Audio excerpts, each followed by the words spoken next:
L'illustration, No. 3732, 5 septembre 1914 ***** Un souverain héroïque, Albert, roi des Belges. L'histoire nous dit que le devoir d'affirmer et de maintenir le grand principe qui est, après tout, la source du progrès et de la civilisation a incombé parfois, à des moments critiques du passé, à des États relativement petits comme superficie et comme population, mais grands en courage et en ressources. Accent grave Athènes et à Sparte, à la nation suisse, et non moins glorieusement, il y a 3 siècles, aux Pays-Bas. Jamais, je puis le dire, ce devoir n'a été reconnu plus clairement et plus brièvement, jamais il n'a été accompli plus durement et plus héroïquement qu'au cours de ces dernières semaines par le roi des Belges et le peuple belge. Ils ont fait face sans faiblir et contre des difficultés incalculables, les horreurs de l'invasion, de la dévastation, de la spoliation et de l'outrage. Motion présentée par Monsieur Esquisse à la Chambre des communes. Il y a eu des combats incessants autour d'Anvers au cours de la semaine dernière. Les troupes belges marchent au combat avec une ardeur indescriptible. Le roi Albert a contribué à maintenir cette ardeur parmi ses soldats, ils se multiplient et se trouvent toujours à l'endroit le plus dangereux. C'est ainsi que, quand la garnison fit une nouvelle tentative pour déloger les Allemands de Malines, le roi se trouvait en péril grave. Dans son automobile, il courait tout le long de la ligne de feu, encourageant les hommes par sa présence et ses paroles. Les shrapnels s'éclataient autour de lui et l'un d'eux explosa à 20 mètres. Quand son aide de camp lui demanda de se retirer, le roi refusa et répondit « Je ne veux pas que mes soldats puissent dire que leur chef se retire du danger pendant qu'il envoie les hommes faire face aux balles de l'ennemi. » Dépêche d'Ostende au New York Herald. Les 2 fantômes d'écho. Chaque armée a sur elle un fantôme qui plane, un grand fantôme ailé, muet et diaphane, même alors qu'il échappe aux rayons visuels il est là cependant, formidable et réel. Sur eux plane un fantôme aux yeux d'inquiétude, autour de qui la haine a fait la solitude. Il ment s'il se prétend champion des penseurs, il n'est que le démon des peuples agresseurs, qui depuis 10 000 ans incite à la querelle les peuples éperdus doutant de leur durée. C'est le blême éclaireur des peuples conquérants, qui leur suggère, tue, et qui leur souffle, prend. C'est la furie affreuse et la bellone antique de la horde pillarde ou du roi fanatique. Au service à présent d'un empereur Yulon, c'est le fantôme noir qui suivait Tamerlan. C'est le même fantôme, entendez-vous, le même. Claquant des dents déjà de l'énorme anathème, et de voir de là-haut, resserrant l'horizon, les peuples justiciers commencer sa prison. Fantôme épouvanté des effroyables causes, des succès sans laurier, et des retours sans rose, c'est le même fantôme auquel un Attila reprochait dans ses nuits d'avoir osé cela. Le fantôme qui plane sur vous, invisible, peuple coalisé, est un titan paisible. Il a glissé la foi dans chaque combattant, et, dominant le champ de bataille, il attend. Il est tranquille, étant la force imprescriptible, la base et le fronton du temple indestructible, le principe profond, la règle, l'entité qui combat le moment avec l'éternité. En dépit des forfaits, des crimes de l'histoire, fatalement, quand même, il va vers la victoire. Malgré tous les retards et les répits, il faut qu'il ait le dernier geste avec le dernier mot. Car ce fantôme qui vous couvre de son ombre, bien plus fort que la force et plus grand que le nombre, près de qui tout est faible, insuffisant, étroit, ce fantôme qui plane sur vous, c'est le droit. Miguel Zamacois. Le premier décoré de la guerre de 1914, le lieutenant Bruyant, a mis en fuite 30 Uhlans, après avoir abattu l'officier qui les commandait. À nos abonnés, quelles que puissent être les alternatives de la lutte où la France, avec le monde civilisé derrière elle, est engagée, l'illustration, confiante, comme le pays tout entier, dans le triomphe final, est résolue à ne pas interrompre sa publication. Mais nos lecteurs ne peuvent se faire une idée de la multiplicité des rouages qu'exige la fabrication d'un journal comme l'Illustration. Les difficultés dont nous avions triomphé il y a un mois sont devenues presque insurmontables. La mobilisation générale, dépeuplant en quelques heures des ateliers qui occupaient 500 personnes, nous avait privés de la grande majorité du personnel d'élite qui nous apportait sa collaboration. L'appel jusqu'aux réserves de l'armée territoriale a achevé de vider nos ateliers des spécialistes dont le concours nous est absolument indispensable. D'autre part, la suppression totale des envois hors Paris, sauf sur réquisition militaire, nous isole absolument du reste de la France. Nous nous voyons donc dans la nécessité de suspendre pendant une semaine, mais une semaine seulement, la publication de nos numéros, le temps de reconstituer notre personnel à Paris et d'établir à Bordeaux, devenu le siège du gouvernement et des administrations publiques, une sorte de succursale de notre maison, qui nous permettra de remédier à la précarité des communications entre Paris et la province. Nous avons le regret de ne pouvoir y transférer les 115 000 fiches de nos abonnements. Ces fiches, gravées sur métal, font partie intégrante d'un mécanisme très compliqué, intransportable dans les conditions actuelles. Par un renversement des choses, le nombre de nos abonnés, le perfectionnement de notre machinerie sont pour la première fois un obstacle à la vie de notre trop grand journal. Mais ceux qui nous ont fait confiance peuvent être convaincus que leurs intérêts ne seront pas lésés. Les documents, dessins, croquis, photographies, notes vécues, qui vont s'amasser, ne seront pas perdus pour nos abonnés. Si, jusqu'au rétablissement des services postaux, nous ne pouvons rester en relations hebdomadaires avec eux, nous nous engageons à leur donner le plus tôt possible tous les numéros auxquels ils ont droit. Nous ne leur demandons qu'un délai, et le succès certain de nos armées le fera aussi bref que possible. Le théâtre des opérations au nord et au nord-est de Paris. La guerre résumée de la situation au 2 septembre. Alsace. En l'absence de renseignements plus complets, on peut conclure du bombardement de Saint-Dié, ville ouverte, effectué par les Allemands le 26, que notre ligne de défense se trouve assez nettement en arrière de la crête des Vosges, dans leur partie nord. L'offensive a néanmoins été reprise le 27 avec succès dans la région de Saint-Dié. Lorraine.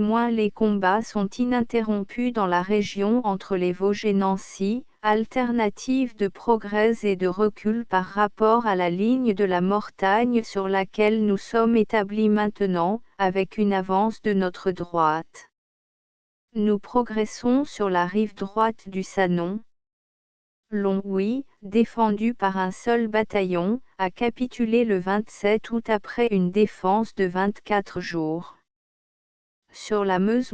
Les troupes allemandes ont franchi la Meuse entre Sedan et Mouzon. Une violente action eut lieu le 28 à l'est de Mézières, sur la ligne Launois, Signy-l'Abbaye, Novion-Porcien. On annonce la prise d'un drapeau par nos troupes, et ce haut fait semble pouvoir être attribué à celles qui se trouvent dans le département des Ardennes. L'activité de l'ennemi se ralentit. dans le nord et vers Paris. Les armées alliées reculent lentement, en défendant le terrain pied à pied. Les 4 corps d'armée qui barrent la vallée de l'Oise à l'ennemi ont livré, le 28, une bataille qui fut un succès pour notre aile droite, dont la résistance a brisé l'offensive du 10e corps allemand et de la garde. Elle leur a infligé des pertes considérables et les a rejetés sur Guise. À notre gauche, nous n'avons pas pu empêcher les progrès vers l'affaire des forces adverses. L'armée anglaise, de son côté, après avoir soutenu un combat dans la région au nord de Saint-Quentin, avait dû se replier. Elle se maintient en liaison avec nos troupes d'aile gauche.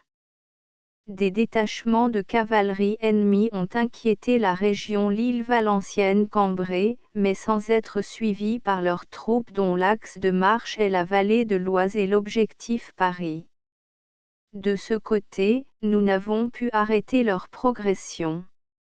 L'aile droite allemande poursuit assez témérairement sa course vers Paris, tandis que le gros demeure accroché par notre résistance. Le 1er septembre, un corps de cavalerie ennemi a eu, dans la forêt de Compiègne, un engagement avec les Anglais, qui lui ont pris 10 canons. Un autre corps a poussé jusqu'à la ligne Soissons-Anizy-le-Château. L'effort de l'ennemi va se concentrer désormais contre le camp retranché de Paris. Le général Gallieni, dans une proclamation où il annonce que le gouvernement a dû quitter la capitale, se déclare prêt à le défendre, jusqu'au bout. Belgique - les Allemands sont entrés dans Namur le dimanche 23 août, après avoir écrasé 2 des forts de l'enceinte. Les troupes belges de la défense mobile et un régiment français qui les appuyait ont rejoint nos lignes. L'armée belge, abritée dans le camp retranché d'Anvers, a pris une offensive heureuse sur Malines, bientôt repris par les Allemands. Elle retient une partie des forces adverses et soulage d'autant notre résistance. D'ailleurs, les troupes allemandes, en ces 2 derniers jours, ont commencé à quitter la Belgique, ramenées à plein train vers l'Est, afin de tenter de résister aux Russes. Russie - après leur défaite à Gumbinnen, les Allemands ont encore subi un échec à Nédembourg, au sud de la ville d'Allenstein, qui a elle-même été occupée le 28 août par les Russes. Les débris des troupes ennemies sont refoulés vers Ostrode, au-delà d'Allenstein, tandis que les restes du 1er corps sont rejetés sur Königsberg. La place de Tilsit, plus au nord, est tombée aux mains des Russes, qui y ont fait un butin considérable. La Mazovie, ou pays des Mosurs, le coin le plus germanophile de la Pologne, est occupée. On peut, en résumé, considérer que la Prusse orientale est maintenant débarrassée des troupes allemandes et que les troupes russes de Pologne, n'étant plus sous la menace d'une attaque sur leur flanc droit, peuvent manœuvrer hardiment dans la direction de Posen. Les détachements allemands qui, au début des opérations, s'étaient avancés en Pologne, ont dû se retirer, et Lodz, la grande ville industrielle, a été réoccupée par les Russes. Les 2 armées russes lancées vers la Galicie l'ont envahie, l'une par la ligne de Lublin, l'autre par Tarnopol, marchant sur Lambert, capitale de cette province. En une bataille de 7 jours, les Russes ont mis en déroute complète les forces autrichiennes. C'est une grosse victoire. Serbie - la victoire des Serbes sur la Drina, complétée par la reprise de Chabaz le 24 août, momentanément occupée par les Autrichiens, a déterminé l'évacuation du Sandjak de Novi Pazar par l'armée autrichienne. D'après les renseignements officiels de sources serbes, l'ennemi avait engagé dans les combats de la Drina les 4e, 8e, 9e, 13e corps et 2 brigades du 15e, soit 120 à 140 000 hommes. Les pertes dépassent 15 000 hommes hors de combat. Les Monténégrins ont, de leur côté, remporté un succès à Graovo, au nord de Cattaro. Ils ont repoussé aussi le 28 à un assaut général contre le mont Lovsen. Sur mer, le paquebot allemand Kaiser Wilhelm der Grosse, transformé en croiseur auxiliaire, a été coulé au large de Rio de Oro, au sud du Maroc, par le croiseur anglais Highflyer. Le croiseur allemand Magdebourg, échoué dans la baie de Finlande, a été détruit le 27 août par 2 croiseurs russes. Dans la mer du Nord, le 28, au matin, la flotte anglaise a remporté un vif succès devant Heligoland. 3 croiseurs allemands ont été coulés, le Mainz et le Köln, du même type, de 4350 tonnes, et l'Ariadne de 2680 tonnes, ainsi que 2 contre-torpilleurs. La flotte franco-anglaise a commencé mercredi le bombardement de Cattaro. Hors d'Europe, le Japon a commencé les hostilités contre Kiaochu. Le Togoland s'est rendu sans condition aux forces anglo-françaises, ainsi que Samoa, Pacifique. Dans un avant-poste à la frontière d'Alsace, des espions capturés vont être passés par les armes dans les Vosges. Un détachement du 11e chasseurs alpins occupe le point d'Ille, champ du Feu, au sud de Schirmeck, et incendie la maison forestière qui était machinée en forteresse. Les franciscaines à la moisson. Dessin de I. Simon. L'image que voici, en d'autres temps, eût paru bien énigmatique.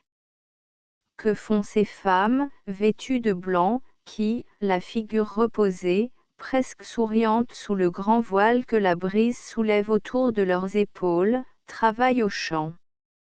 Leurs mains délicates, peu habituées à de tels travaux, manient avec une sorte de calme allégresse la faucille des moissonneurs.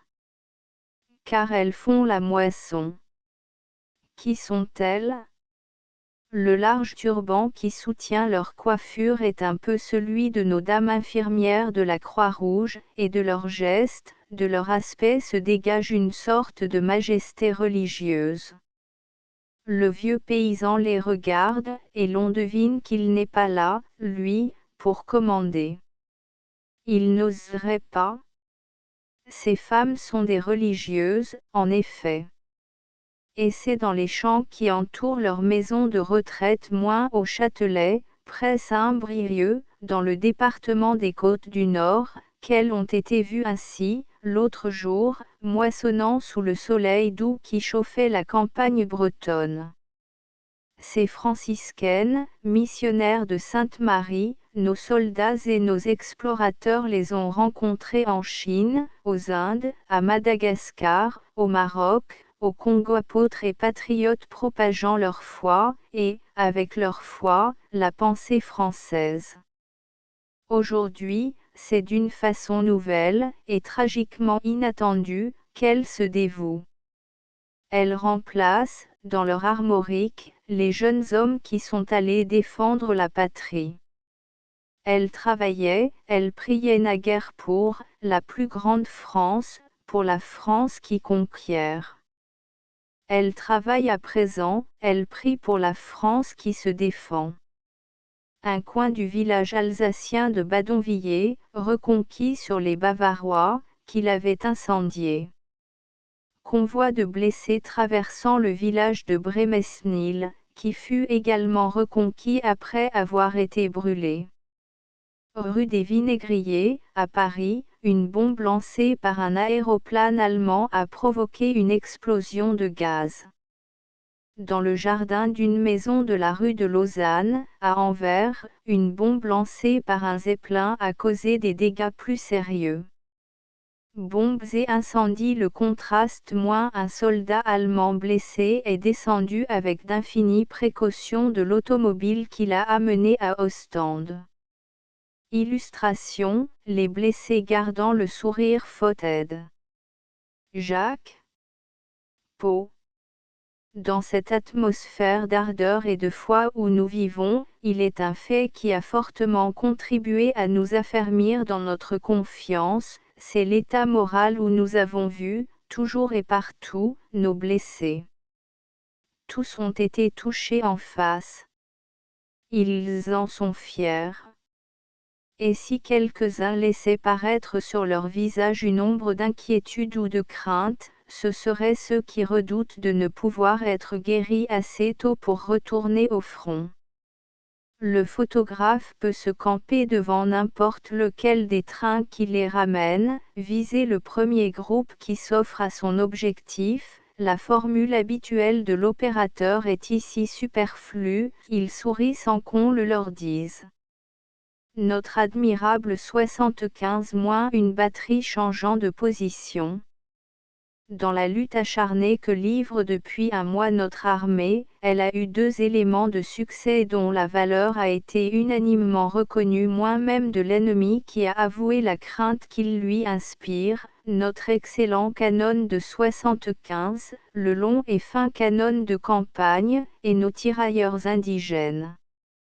Voici, saisis sur le vif, méticuleusement rendus, avec ce souci d'exactitude, de vérité qui caractérise le tempérament de El Sabatier, une batterie d'artillerie défilant au galop. Ce n'est point l'emportement fougueux qu'ont accoutumé de nous représenter, en pareil cas, les illustrateurs de l'école classique, les chevaux cabrés, pleins de feu et fumant des tableaux de bataille. C'est la réalité toute nue. Et c'est de cette allure que notre bon 75 va prendre ses positions, protéger l'avance de l'infanterie, reine des batailles, selon le vieux dicton.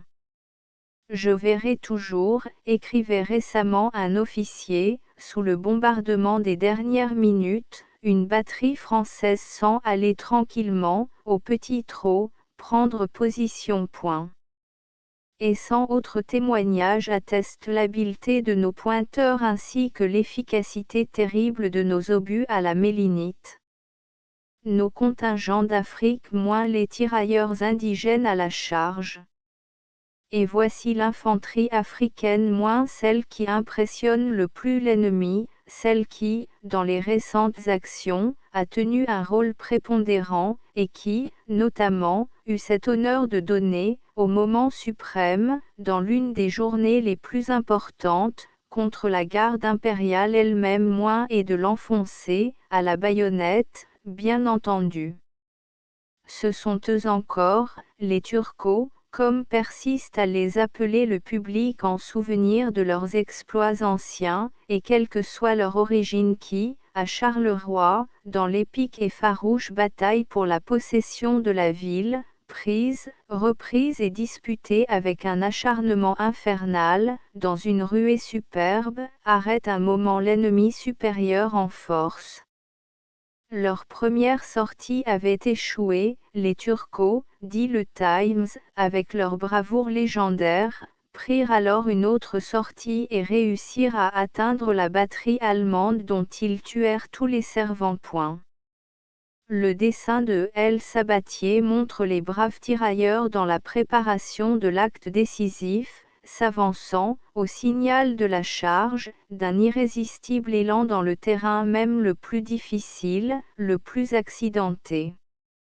Les nouveaux après-midi de la Parisienne moins confection de layettes pour les bébés des combattants.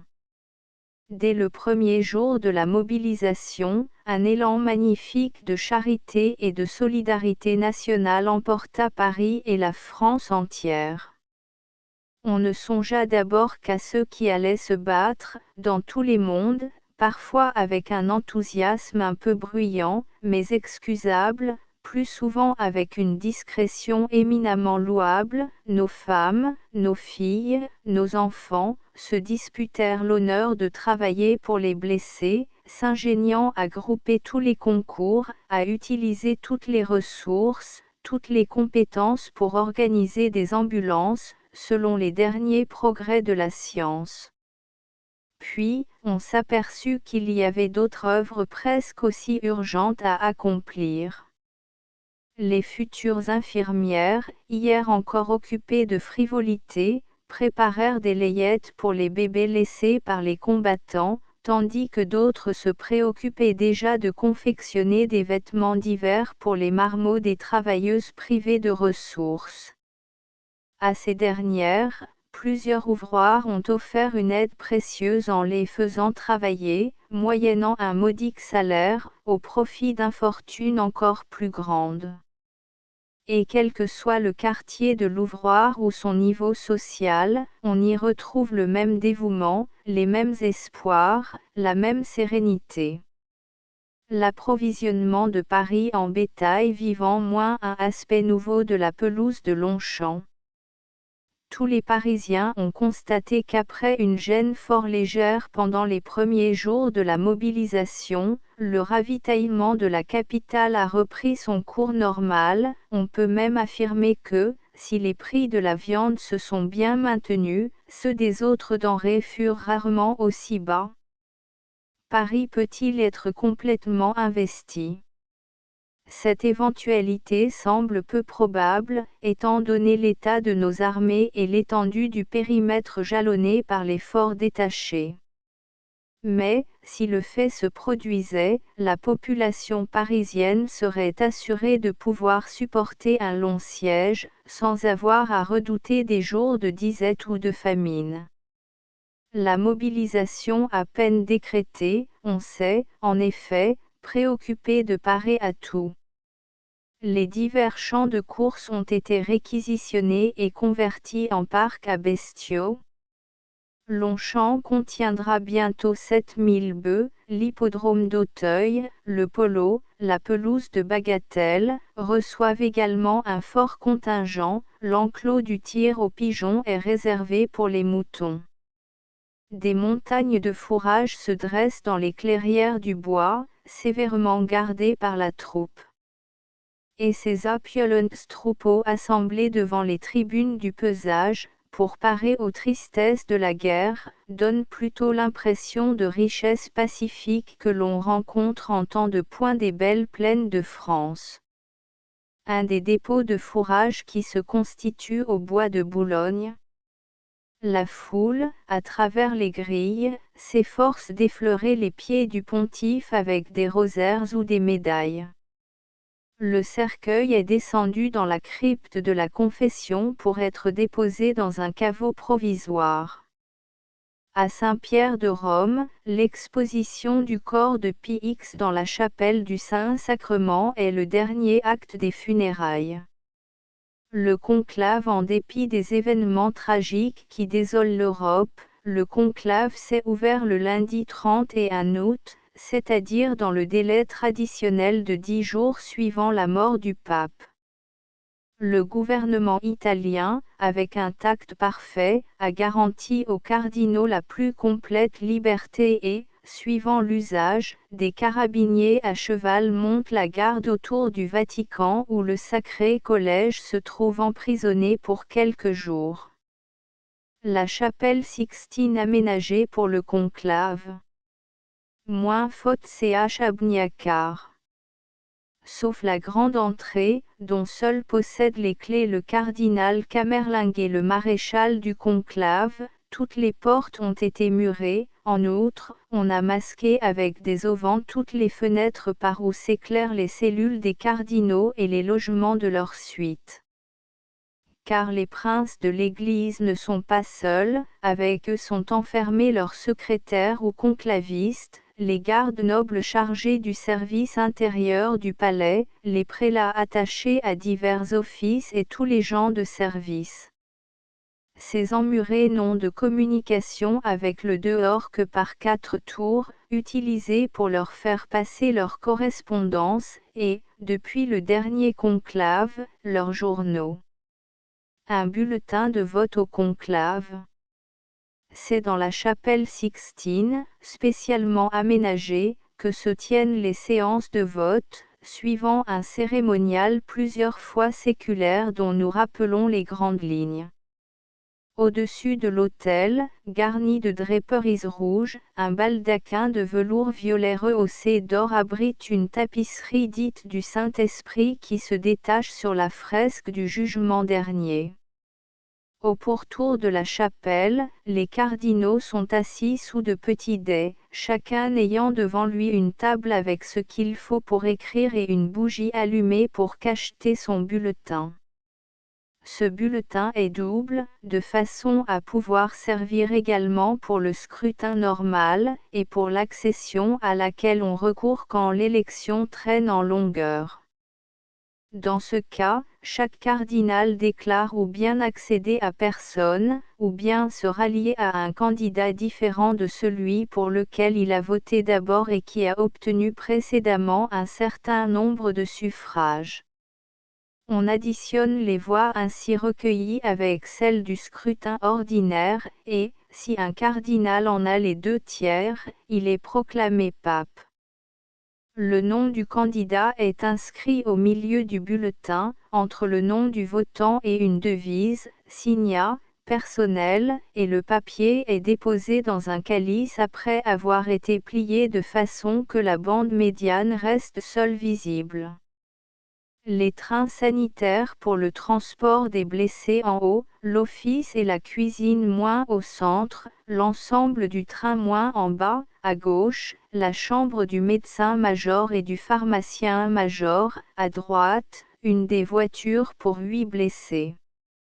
Voir l'article à la page suivante. Documents et informations train sanitaire permanent.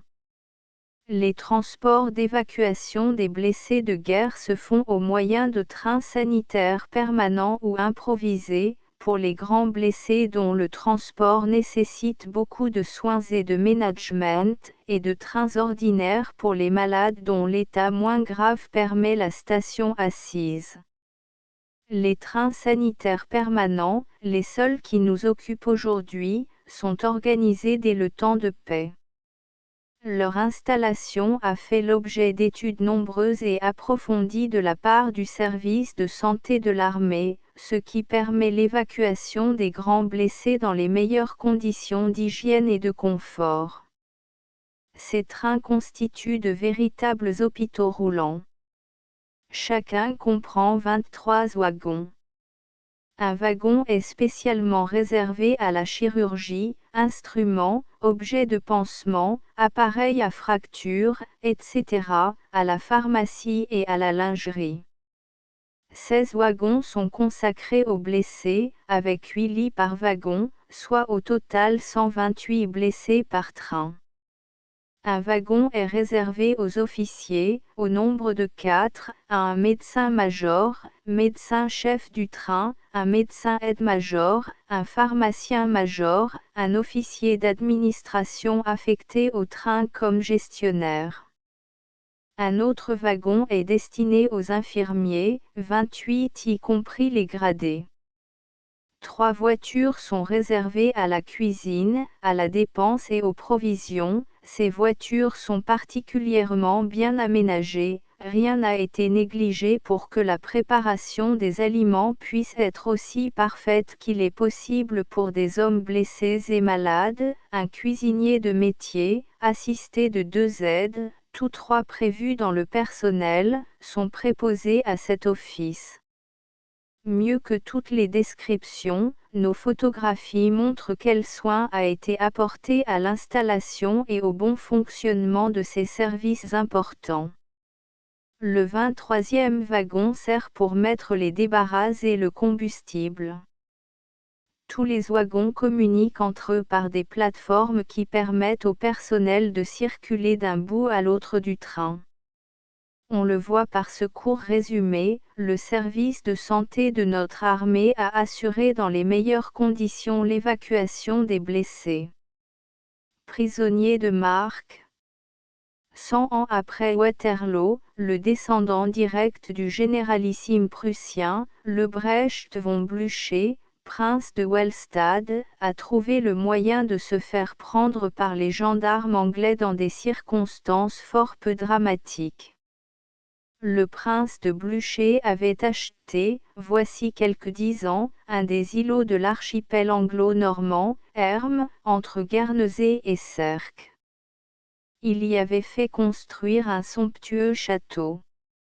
Avec une morgue bien prussienne, il ne manquait jamais une occasion d'insulter, et même d'outrager les touristes qui débarquaient sur les rivages de son île, qu'ils fussent français ou anglais.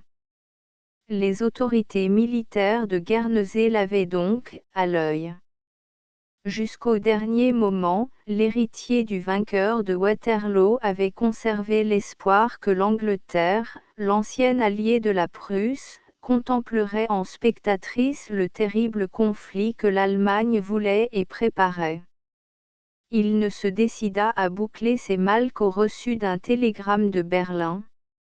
Mais il était trop tard.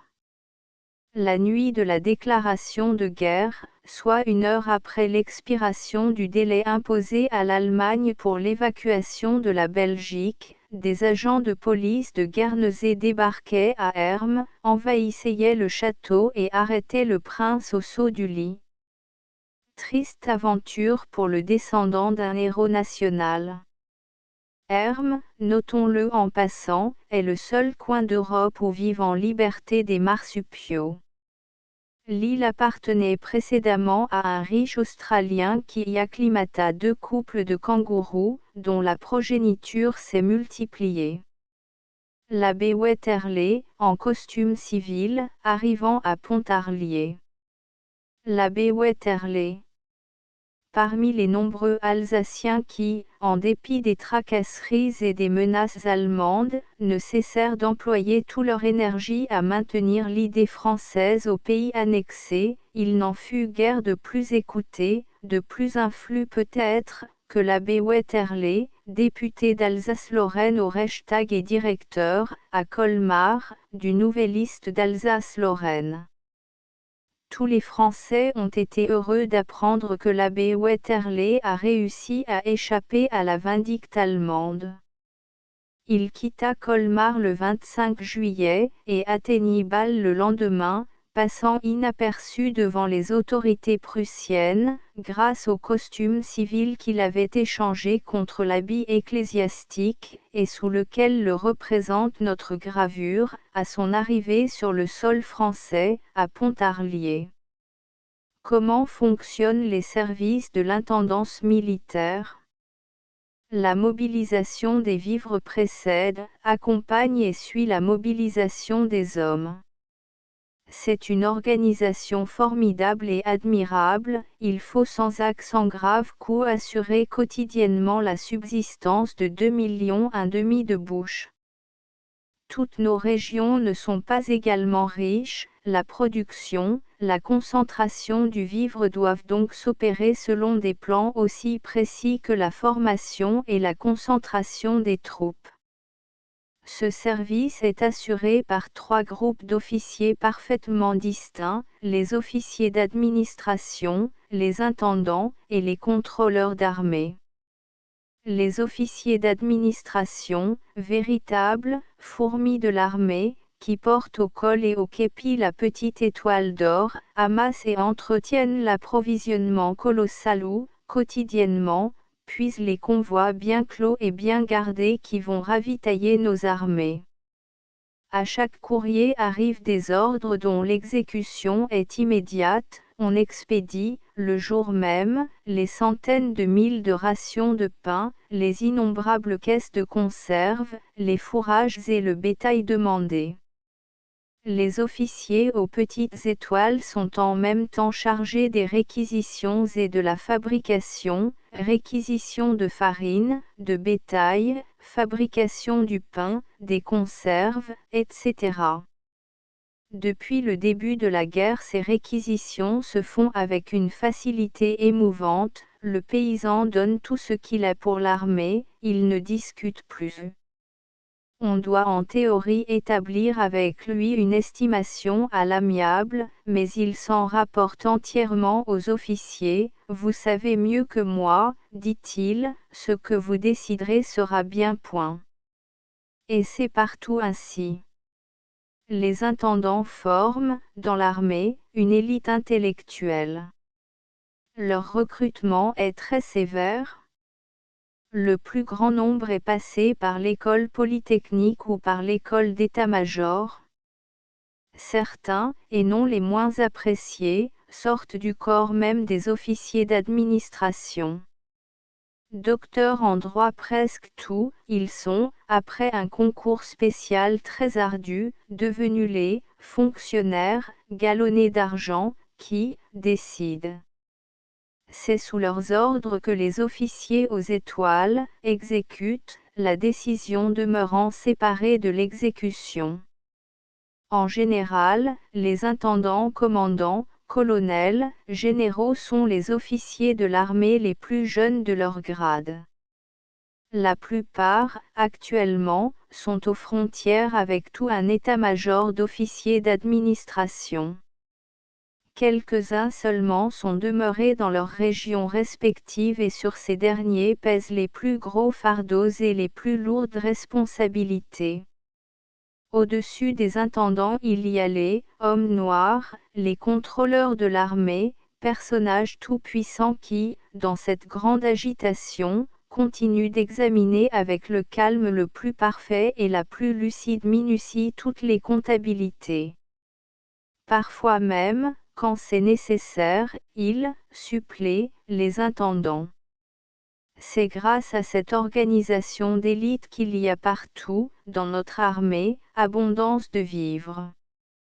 Les hommes, depuis le front jusqu'aux dépôts les plus éloignés, sont confortablement nourris après avoir été solidement vêtus de neuf. Balles explosives et balles d'hommes. Une question qui a toujours soulevé dans les guerres du passé d'interminables controverses est celle des balles explosives. Ces balles avaient été jadis créées pour faire sauter les caissons de munitions d'infanterie ou d'artillerie, chargées en poudre noire, et l'armée bavaroise notamment en fit usage jusque vers 1870. On fut, par la suite, amené à employer ces balles contre les troupes, parce que l'on espérait arrêter ainsi plus facilement des assaillants déterminés en leur causant des blessures plus graves. Mais l'expérience a montré depuis longtemps que l'usage des balles explosives constituait une cruauté parfaitement inutile et, par la Convention de Genève, toutes les nations civilisées se sont mises d'accord pour en interdire l'emploi en temps de guerre. Ces balles sont, du reste, devenues incapables de faire sauter les munitions chargées avec la poudre sans fumée. Aussi, à l'heure actuelle, ne se seront plus des balles de ce genre que pour abattre les grands fauves à courte distance, balles pertuisées pour la chasse à l'éléphant, à l'hippopotame, au lion, etc. Elles ont d'ailleurs l'inconvénient d'exiger l'emploi d'armes à feu de très gros calibre, elles sont assez dangereuses pour le tireur qui les utilise et leur précision est plutôt aléatoire dès que la distance se rapproche d'une centaine de mètres. En fait, elles ont complètement disparu de l'armement de tous les pays qui ont seulement conservé les grenades à main. Une cartouche à balles d'homme. La balle d'homme n'a rien de commun avec la balle explosive. Jusqu'en 1890, la seule balle employée a été la balle en plomb pur ou en plomb durci, de forme cylindro-ogivale, et sans enveloppe métallique. Cette balle, d'un calibre généralement voisin de 11 mm, avait une puissance vulnérante et surtout une puissance d'arrêt, stopping power, très largement suffisante. Son expansion dans le corps de l'homme atteint produisait d'ailleurs très souvent des effets analogues à ceux des balles explosives. Mais à partir de 1890 environ, lorsque toutes les armées du monde eurent adopté une arme à feu de petit calibre, 8 mm, tirant une balle de plomb durci avec enveloppe de maillechort ou d'acier, on s'aperçut que la puissance vulnérante des nouvelles balles avait singulièrement diminué.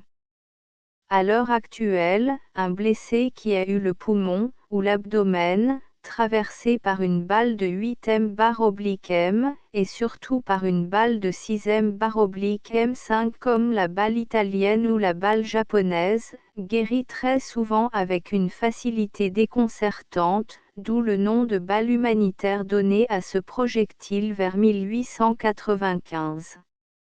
En outre, la puissance d'arrêt des nouvelles balles est devenue tout à fait insuffisante dans le combat rapproché contre des adversaires fanatisés. On a constaté à maintes reprises dans l'Inde, en Afrique, aux Philippines, qu'un indigène traversé par une balle conservait souvent assez de force pour venir zigouiller, avant de mourir, l'Européen qui l'avait blessé.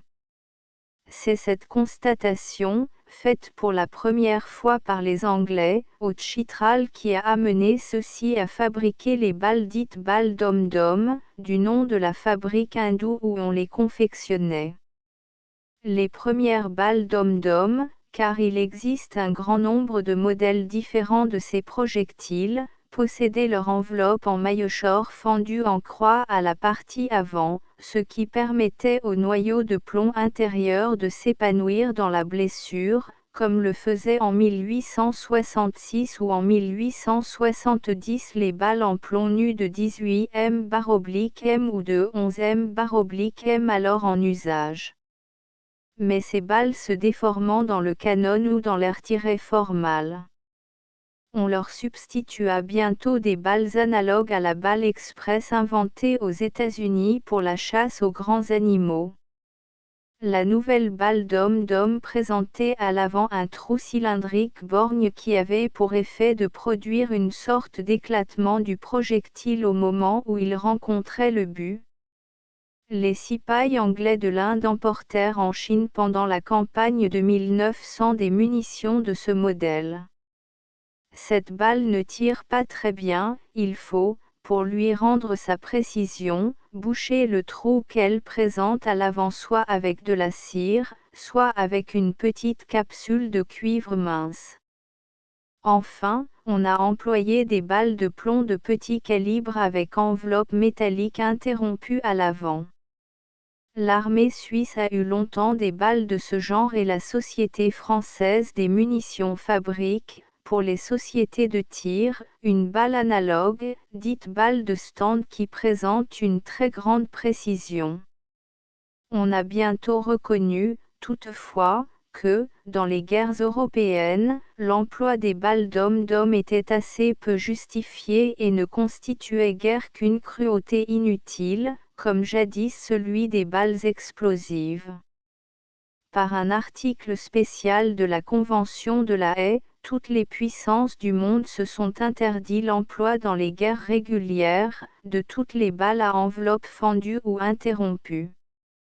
Il n'est pas bien certain, toutefois, que certaines puissances n'aient point continué à se servir de ces projectiles dans les opérations coloniales où l'on se bat le plus souvent à courte distance et où il est indispensable de pouvoir arrêter net l'adversaire fanatisé qui vous menace.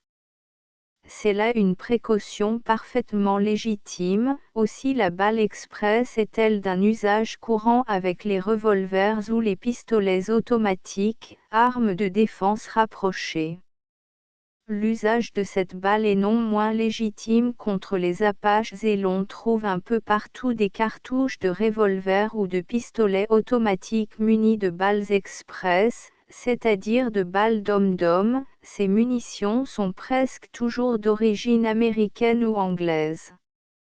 L'usage n'en est pas moins sévèrement interdit dans la guerre actuelle par une convention à laquelle ont adhéré toutes les puissances. Le paquebot Cristobal, baptisé du prénom de Christophe Colomb, s'engage dans la fameuse percée de la coulée Hébreu, qui défia pendant 20 ans l'activité d'une armée d'ouvriers.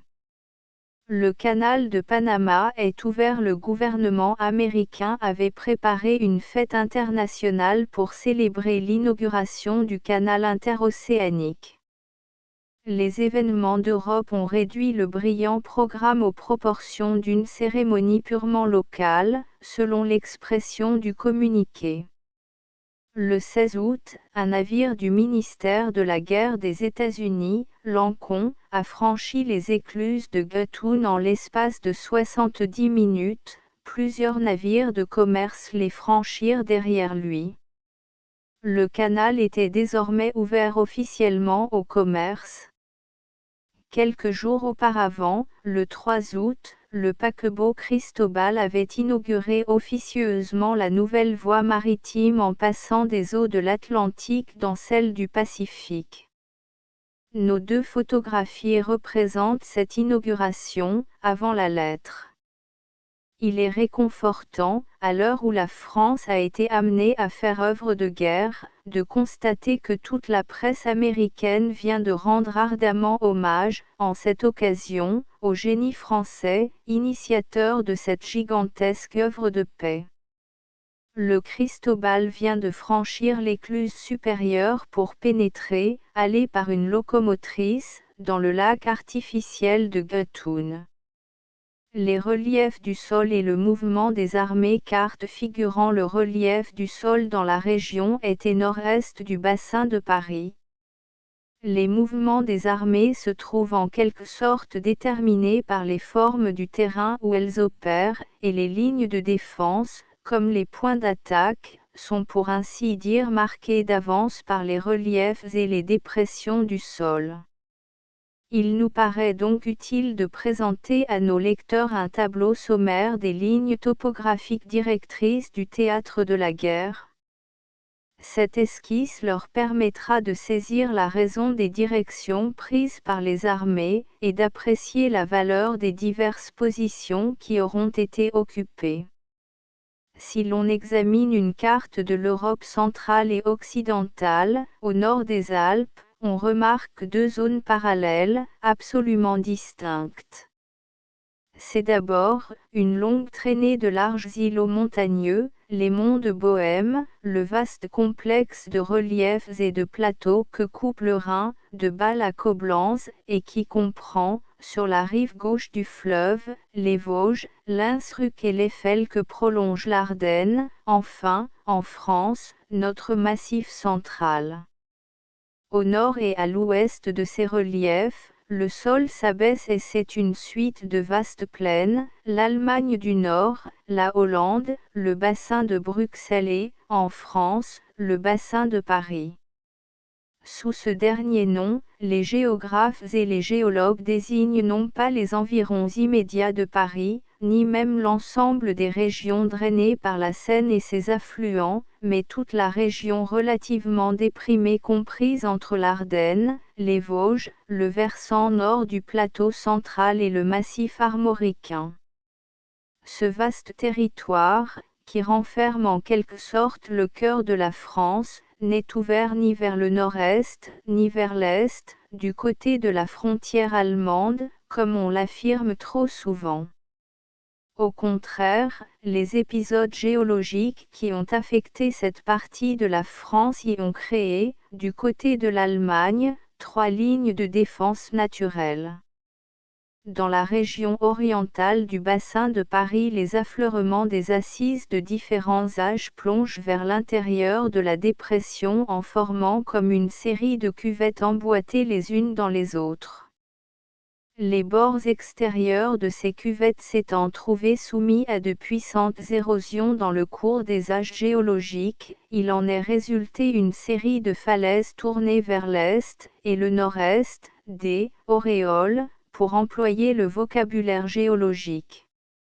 C'est ainsi que les affleurements jurassiques engendrent une première ligne de hauteur, plateaux et collines de Langres, de Bassigny, du Barrois, Côte de Meuse et Woëvre. En arrière de ce redan, l'auréole crétacée dessine au-dessus de la Champagne humide, de Vitry-le-François jusqu'à Chaumont-Porcien, une seconde falaise, flanquée en avant par le massif de l'Argonne dont le nom évoque les glorieux souvenirs de 1792. Enfin, à l'ouest de cette enceinte naturelle, les dépôts tertiaires de la Champagne pouilleuse forment une troisième ligne de défense, avec la falaise de l'Île-de-France et la montagne de Reims. L'importance militaire de ces auréoles géologiques est attestée par l'emplacement de nos places fortes. Verdun, tous les Langres sont assis sur l'auréole jurassique, les forts de Reims sur l'auréole tertiaire.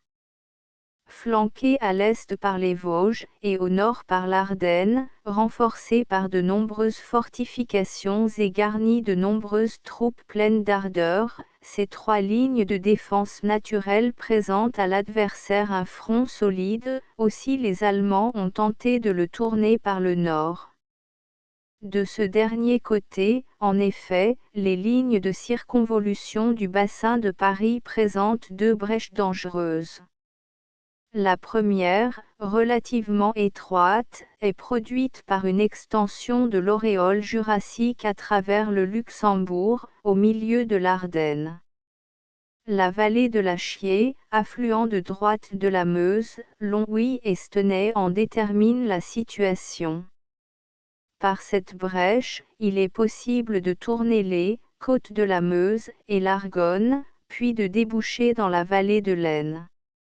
C'est la route suivie par les Prussiens en 1792. De nouveau, en 1914, ils ont voulu utiliser cette trouée, et dans ce dessein ils ont envahi le Luxembourg. Une fois maîtres de la capitale du Grand-Duché, ils ont tenté de s'infiltrer par la vallée de la Chiers. Beaucoup plus large est la seconde brèche. Au pied des versants nord-ouest et ouest de l'Ardenne s'ouvre un long et profond sillon, occupé d'abord par la Meuse, puis par la Sambre, et qui aboutit dans la haute vallée de l'Oise. Étraglée, de Liège jusqu'en amont de Charleroi, cette dépression s'élargit à mesure que l'on avance vers le sud-ouest et conduit finalement dans la Thiérache et dans les plaines du nord de la France. De ce côté, pas le moindre obstacle naturel. Tout au contraire, un terrain facile, se prêtant au déploiement des armées, et leur offrant d'abondantes ressources. Aussi bien, désespérant de pouvoir forcer nos lignes de défense de l'Est, l'état-major allemand a choisi cette trouée comme ligne d'invasion. Elle était, il est vrai, protégée par la neutralité de la Belgique, mais les barbares tudesques ne sont pas gens à se laisser arrêter par de vains scrupules et ils acheminèrent leurs colonnes à travers l'Ardenne belge pour gagner le plus rapidement possible la large porte ouverte vers l'Oise et vers Paris. Alors que le grand état-major de Berlin avait simplement prévu une promenade militaire, il a rencontré devant lui d'admirables troupes qui ont infligé à l'aigle prussienne un premier échec et lui ont imposé un arrêt devant les forts de Liège. Mais alors, l'ennemi, fidèle à ses principes stratégiques, s'est efforcé de déborder l'armée belge en lançant des masses de cavalerie sur la rive gauche de la Meuse, à travers le Luxembourg et le Brabant.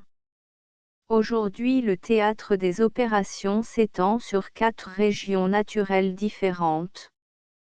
À l'extrême gauche, sur la rive gauche de la Meuse, c'est le Brabant, le Limbourg et l'Esbaie, pays de plaine accidenté de vallonnement, puis vient l'Ardenne, un bloc de plateaux doucement incliné vers le nord-ouest, relevé au contraire du côté de la France, pays de forêts et de marais, plus loin, en avant de Nancy, le plateau de Lorraine, région de plaine boisée, sillonnée de rivières et d'étangs, s'appuyant au Donon, enfin, la crête des Vosges sur laquelle nous nous maintenons est d'où nous pourrons redescendre en Alsace.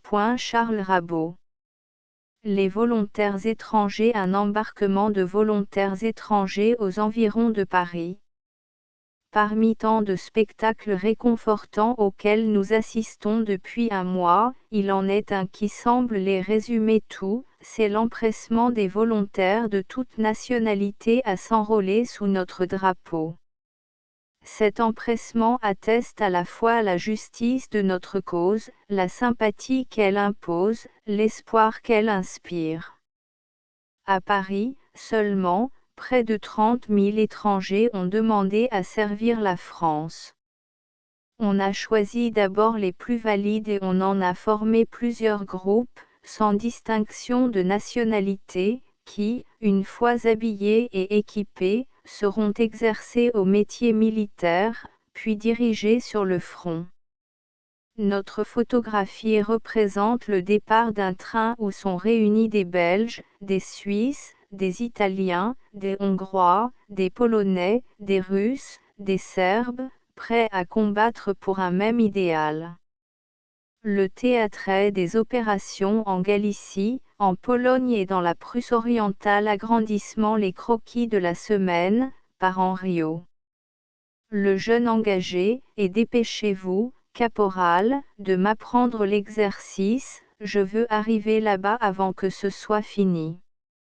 Moins c'est chic, ma croix sur ma capote de mobiliser, oui, mais on va maintenant la gagner à la bataille. Texte manquant. Le mot d'ordre des Anglais, celui du duc de Fer, mes enfants, tenir jusqu'au dernier, tu as bien compris la consigne, oui, caporal, répète un peu. Moins tenir ici jusqu'à ce que les Russes arrivent. Il y a 3 semaines, je me fâchais contre les gardes-barrières qui n'ouvraient pas assez vite pour laisser passer mon auto. Aujourd'hui, garde-barrière moi-même, il y a un officier allemand prisonnier qui demande s'il y a du champagne et à quel prix la bouteille. Moins 5 milliards. Léonidas revenant s'engager dans l'armée belge, bravo. Les Thermopyles, je connais ça, mais vous m'avez dépassé en héroïsme. Moins qu'est-ce qu'il a, le gosse. Moins il est très ennuyé. Ce n'est pas sa faute. Nous l'avions fait baptiser sous le nom de Guillaume, il veut qu'on l'appelle Albert. Le lièvre et la tortue, on a pris votre auto. Ben, mon vieux, vous vous moquiez de moi quand vous faisiez du 80 à l'heure, et, aujourd'hui je fais les transports rapides dans la commune. Le directeur, René Baschet. Imprimerie de l'Illustration, 13 rue Saint-Georges, Paris, 9e, l'imprimeur gérant, à Châtenay. *** End of the Project Gutenberg ebook. L'illustration, no. 3732, 5 septembre 1914. *** Updated editions will replace the previous one. The all editions will be renamed. Creating the works from print editions not protected by US copyright law means that no one owns a United States copyright in these works, so the Foundation, and you, can copy and distribute it in the United States without permission and without paying copyright royalty. Special rule, set forth in the general terms of use part of this license, apply to copying and distributing Project Gutenberg symbol marque commercial electronic works to protect the Project Gutenberg symbol marque commercial concept and trademark. Project Gutenberg is a registered trademark, and may not be used if you charge for an e-book, except by following the terms of the trademark license, including paying royalty for use of the Project Gutenberg trademark. If you do not charge anything for copy of this e-book, complying with the trademark license is very easy. You may use this e-book for nearly any purpose such as creation of derivative works, report, performance and research. Project Gutenberg e-books may be modified and printed and given away. You may do practically anything in the United States with e-books not protected by US copyright law. Redistribution is subject to the trademark license, especially commercial redistribution. Start, Full license. The full project Gutenberg license. Please read this before you distribute or use this work to protect the project Gutenberg symbol. Marque commerciale. Mission of promoting the free distribution of electronic works, by using or distributing this work, or any other work associated in any way with the phrase Project Gutenberg. You agree to comply with all the terms of the full Project Gutenberg symbol. Marque commerciale. Licence available with this file or online at www.gutenberg.org/licence. Section 1.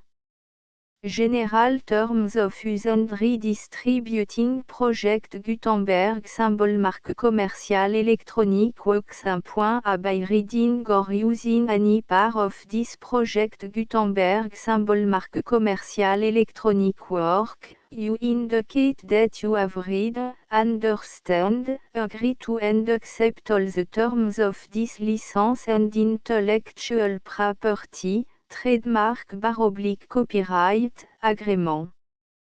If you do not agree to abide by all the terms of this agreement, you must cease using and return or destroy all copy of Project Gutenberg symbol. Marque commerciale electronic works in your possession.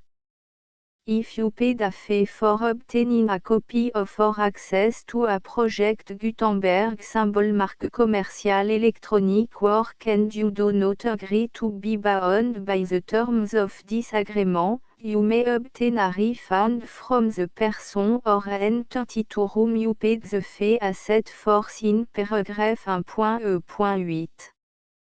1.b Project Gutenberg is a registered trademark. It may only be used on or associated in any way with an electronic work by people who agree to be bound by the terms of this agreement. There are a few things that you can do with most Project Gutenberg symbol. Marque commerciale electronic works even without complying with the full terms of this agreement. See paragraph 1.c below. There are a lot of things you can do with Project Gutenberg symbol. Marque commerciale electronic works if you follow the terms of this agreement and help preserve free future access to Project Gutenberg symbol. Marque commerciale electronic works. See paragraph 1.e below. 1.c The Project Gutenberg Literary Archive Foundation, the Foundation or PGLAF, owns a compilation copyright in the collection of Project Gutenberg symbol. Marque commerciale electronic works. Nearly all the individual works in the collection are in the public domain in the United States. If an individual work is unprotected by copyright law in the United States and you are located in the United States, we do not claim a right to prevent you from copying, distributing, performing, displaying or creating derivative works based on the work alone as all references to Project Gutenberg are removed.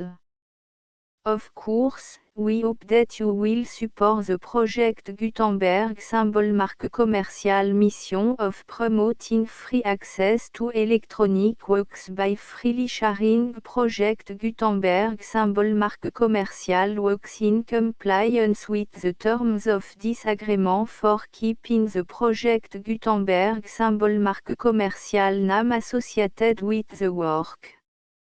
You can easily comply with the terms of this agreement by keeping this work in the same format with its attached full Project Gutenberg symbol. Marque commerciale license when you share it without charge with others. 1.d The copyright laws of the place where you are located also govern what you can do with this work. Copyright laws in most countries are in a constant state of change.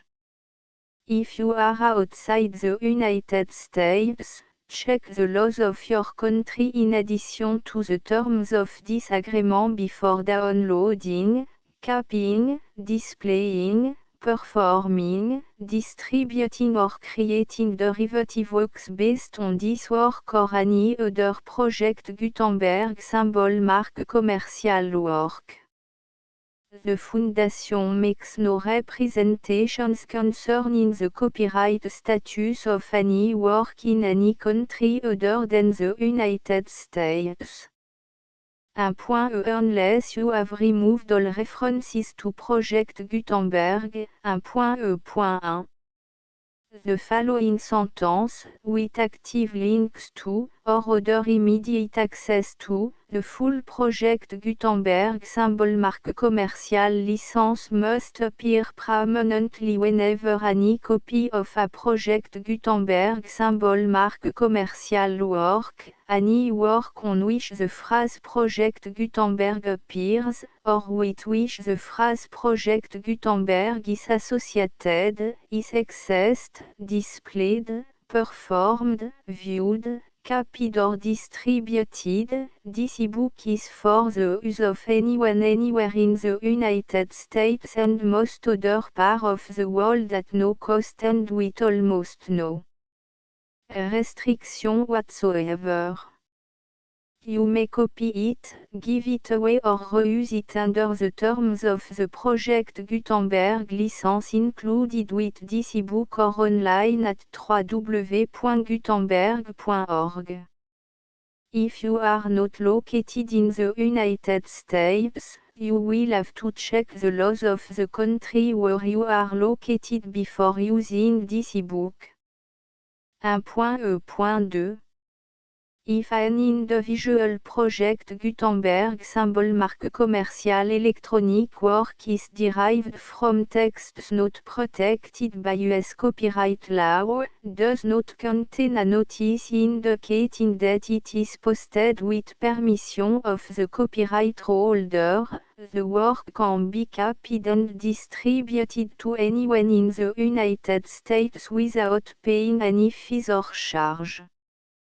If you are redistributing or providing access to a work with the phrase Project Gutenberg associated with or appearing on the work, you must comply either with the requirements of paragraphs 1.1 through 1.7 or obtain permission for the use of the work and the Project Gutenberg symbol marque commercial trademark as set forth in paragraphs 1.8 or 1.9. 1.3. If an individual Project Gutenberg symbol marque commercial electronic work is posted with the permission of the copyright holder, your use and distribution must comply with both paragraphs 1.1 through 1.7 and any additional terms imposed by the copyright holder. Additional terms will be linked to the Project Gutenberg symbol marque commercial license for all works posted with the permission of the copyright holder found at the beginning of this work. 1.4. Do not unlink or detach or remove the full Project Gutenberg symbol marque commercial license terms from this work, or any file containing a part of this work or any other work associated with Project Gutenberg symbol marque commercial. 1.5. Do not copy, display, perform, distribute or redistribute this electronic work, or any part of this electronic work, without permanently displaying the sentence set forth in paragraph 1.1 with active links or immediate access to the full terms of the Project Gutenberg symbol marque commercial license. 1.6. You may convert to and distribute this work in any binary, compressed, marked up, non-proprietary or proprietary form, including any word processing or hypertext form. However, if you provide access to or distribute copy of a project Gutenberg symbol marque commercial work in a format other than plain vanilla ASCII or other format used in the official version posted on the official project Gutenberg symbol marque commercial website, www.gutenberg.org, you must, at no additional cost, fee or expense to the user, provide a copy, a means of exporting a copy, or a means of obtaining a copy upon request, of the work in its original plain vanilla ASCII or other form. Any alternate format must include the full project Gutenberg symbol marque commercial license as specified in paragraph 1.e.1. 1.e.7. Do not charge a fee for access to, viewing, displaying, performing, copying or distributing any project Gutenberg symbol marque commercial works unless you comply with paragraph 1.e.8 or 1.e.9. 1.e.8. You may charge a reasonable fee for copy of or providing access to or distributing project Gutenberg symbol marque commercial electronic works provided that you pay a royalty fee of 20% of the gross profit you derive from the use of project Gutenberg symbol marque commercial works calculated using the method you already use to calculate your applicable tax. The fee is owed to the owner of the project Gutenberg symbol marque commercial trademark, BU et HAS agreed to donate royalty under this paragraph to the project Gutenberg Literary Archive Foundation. Royalty payment must be paid within 60 days following each date on which you prepare, or are legally required to prepare, your periodic tax returns. Royalty payment should be clearly marked association to the project Gutenberg Literary Archive Foundation at the address specified in section 4, Information about donation to the project Gutenberg Literary Archive Foundation. You provide a full refund of any money paid by a user who notifies you in writing, or by email, within 30 days of receipt that et does not agree to the terms of the full project Gutenberg symbol marque commercial license. You must require such a user to return or destroy all copy of the works possessed in a physical medium and discontinue all use of and all access to other copy of project Gutenberg symbol marque commercial works. You provide, in accordance with paragraph 1.f.3, a full refund of any money paid for a work or a replacement copy, if a defect in the electronic work is discovered and reported to you within 90 days of receipt of the work. You comply with all other terms of this agreement for free distribution of project Gutenberg symbol marque commercial works. 1.e.9. If you wish to charge a fee or distribute a project Gutenberg symbol marque commercial electronic work or group of works on different terms than are set forth in this agreement, you must obtain permission in writing from the project Gutenberg Literary Archive Foundation, the manager of the project Gutenberg symbol marque commercial trademark. Contact the Foundation à set forth in section 3 below. 1.f1.f.1 Project Gutenberg volunteers and employees expend considerable effort to identify, do copyright research on, transcribe and proofread works not protected by US copyright law in creating the Project Gutenberg symbol marque commercial collection. Despite these efforts, Project Gutenberg symbol marque commercial electronic works, and the medium on which they may be stored, may contain defects such as, but not limited to, incomplete, inaccurate or corrupt data, transcription errors, a copyright or other intellectual property infringement, a defective or damaged disk or other medium, a computer virus, or computer code that damage or cannot be read by your equipment. 1.f.2 Limited warranty, disclaimer of damage, except for the right of replacement or refund described in paragraph 1.f.3, the Project Gutenberg Literary Archive Foundation, the owner of the Project Gutenberg symbol marque commercial trademark, and any other party distributing a Project Gutenberg symbol marque commercial electronic work under this agreement, disclaim all liability to you for damages, costs and expenses, including legal fees. You agree that you have no remedy for negligence, strict liability, breach of warranty or breach of contract except those provided in paragraph 1.f.3. You agree that the Foundation, the trademark owner, and any distributor under this agreement will not be liable to you for actual, direct, indirect, consequential, punitive or incidental damages even if you give notice of the possibility of such damage. 1.f.3 Limited right of replacement or refund, if you discover a defect in this electronic work within 90 days of receiving it, you can receive a refund of the money, if any, you paid for it by sending a written explanation to the person you received the work from.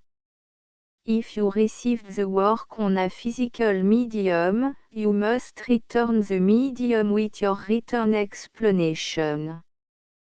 The person or entity that provided you with the defective work may elect to provide a replacement copy in lieu of a refund.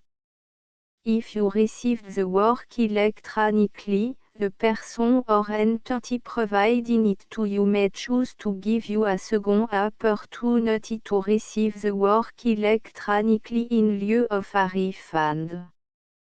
If the second copy is also defective, you may demand a refund in writing without further opportunities to fix the problem.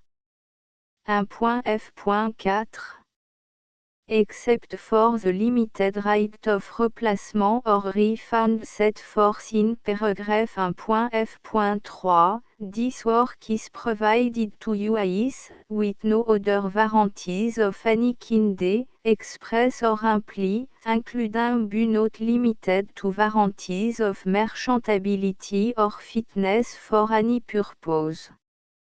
1.f.5 Some states do not allow disclaimers of certain implied warranties or the exclusion or limitation of certain types of damages.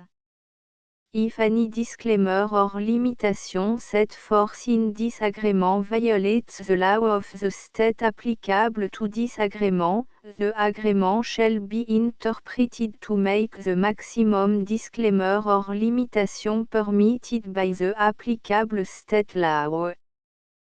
The invalidity or unenforceability of any provision of this agreement shall not void the remaining provision. 1.f.6 Indemnity, you agree to indemnify and hold the Foundation, the trademark owner, any agent or employee of the Foundation, anyone providing copy of Project Gutenberg symbol marque commerciale électronique works in accordance with this agreement, and any volunteers associated with the production, promotion and distribution of Project Gutenberg symbol marque commerciale électronique works, harmless from all liability, costs and expenses, including legal fees, that arise directly or indirectly from any of the following which you do or cause to occur. A. Distribution of this or any Project Gutenberg symbol marque commerciale work. B. Alteration, modification, or addition or deletions to any Project Gutenberg symbol marque commerciale work. And C. Any defective cause. Section 2. Information about the mission of Project Gutenberg symbol marque commerciale. Project Gutenberg symbol marque commerciale is synonymous with the free distribution of electronic works in format readable by the widest variety of computers including obsolete, old, middle-aged and new computers. It exists because of the effort of hundreds of volunteers and donations from people in all walks of life. Volunteers and financial support to provide volunteers with the assistance they need are critical to reaching Project Gutenberg symbol marque commerciale's goals and ensuring that the Project Gutenberg symbol marque commerciale collection will remain freely available for generations to come. In 2001, the Project Gutenberg Literary Archive Foundation was created to provide a secure and permanent future for Project Gutenberg symbol marque commerciale and future generations. To learn more about the Project Gutenberg Literary Archive Foundation and how your efforts and donations can help, see section 3 and 4 and the Foundation information page at www.gutenberg.org. Section 3. Information about the Project Gutenberg Literary Archive Foundation. The Project Gutenberg Literary Archive Foundation is a non-profit 501, c3, educational corporation organized under the laws of the state of Mississippi and granted tax-exempt status by the Internal Revenue Service. The Foundation SEIN or Federal Tax Identification Number is 64 à 6 221 541. Contribution to the Project Gutenberg Literary Archive Foundation are tax deductible to the full extent permitted by U.S. federal laws and your state's laws. The Foundation's business office is located at 809 North 1500 West, Salt Lake City, U84116, 801, 596 à 1887. Email contact links and up-to-date contact information can be found at the Foundation's website and official page at www.gutenberg.org/contact. Section 4. Information about donation to the Project Gutenberg Literary Archive Foundation. Project Gutenberg symbol marque commerciale depends upon and cannot survive without widespread public support and donation to carry out its mission of increasing the number of public domain and licensed works that can be freely distributed in machine-readable form accessible by the widest array of equipment including outdated equipment. Many small donations, $1 to $5,000, are particularly important to maintaining tax-exempt status with the IRS. The foundation is committed to complying with the laws regulating charities and charitable donations in all 50 states of the United States. Compliance requirements are not uniform and it takes a considerable effort, much paperwork and money fees to meet and keep up with these requirements.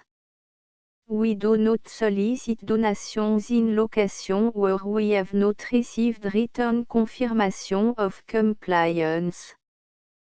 To send donation or determine the status of compliance for any particular state, visit www.gutenberg.org/donate. While we cannot and do not solicit contribution from states where we have not met the solicitation requirements, we know of no prohibition against accepting unsolicited donation from donors in such states who approach us with offers to donate.